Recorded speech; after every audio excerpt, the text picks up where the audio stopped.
Arturo Barriquit Las Cañas, 56-year-old, isa pong retiradong pulis na membro ng Davao City Police Office. Ako po ay pinanganak at tubong Davao City. Dito po sa gagawin kong isang public confession. Ito po ay pagsunod ko po sa kagustuhan ng Diyos at labis na takot sa Diyos, pagmahal sa bansa natin at sa sarili ko pong konsensya. Dahil po dito po nagwakas ang blind obedience and loyalty ko sa isang tao, kay Mayor Rodrigo Roa Duterte, na ngayon po ay presidente ng bansa natin. Dito po, una ko pong tatalakayin ang mga sinasabi ni Edgar Matubato. Totoo po ang existence ng Davao Death Squad or DDS.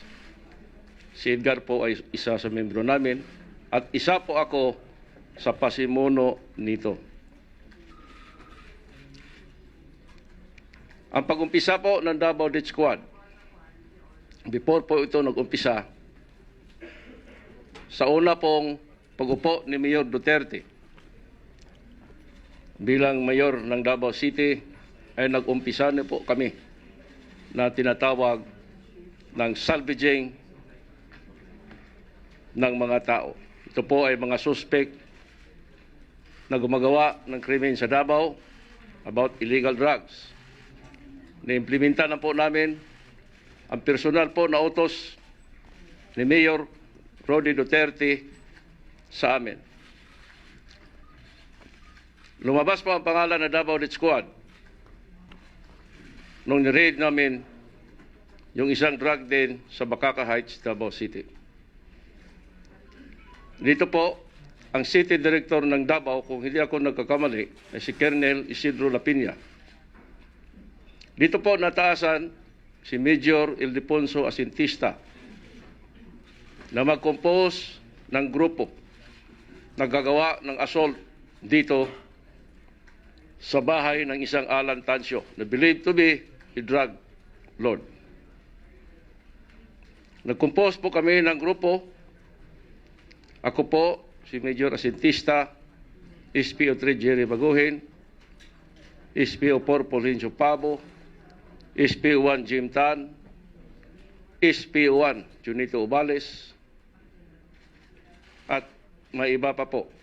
At dito, kinuha po namin ang serbisyo na tinatawag na rebel returnees na galing sa Agdao area.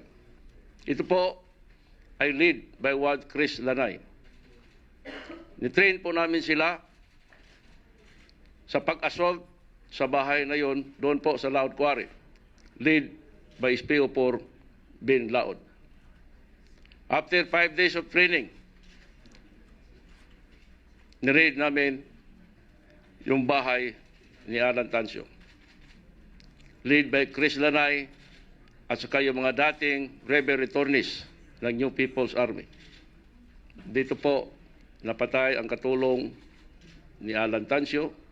Wala po kaming nakuhang shabu.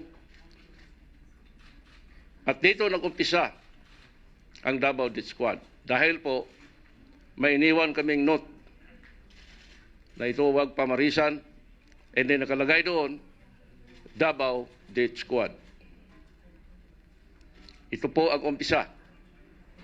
Sa lahat po mga ginagawa naming pagpatay sa Davao City, ilibing man o itapon namin sa laot, ito po ay binabayaran kami ni Mayor Rodi Duterte.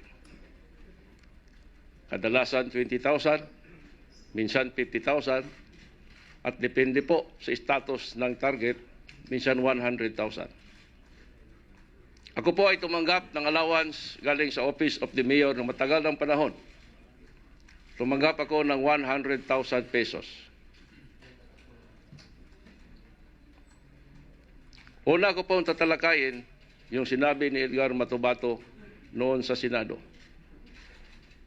Yun po ang bombing ng mga Muslim mosque. Ito po ay totoo. Isa po ako sa inutosan ni Mayor Rody Duterte personal.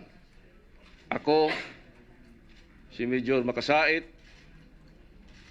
Major Asintista, SPO4 Binlaod, SPO4 Desiderio Clorebel, SPO4 the late Boy Pabo, SPO3 Cherry Baguhin, SPO3 Teodoro Pagidopon, and SPO2 June Narisma. Nung nangyari po ang pagbomba sa San Pedro Cathedral, kung hindi ako nagkamali, 2 days after, pumunta si Mayor Rody sa opisina ng anti-crime group. At dahil kami po ang core group, kami lang po ang personal na inutusan niya na gumanti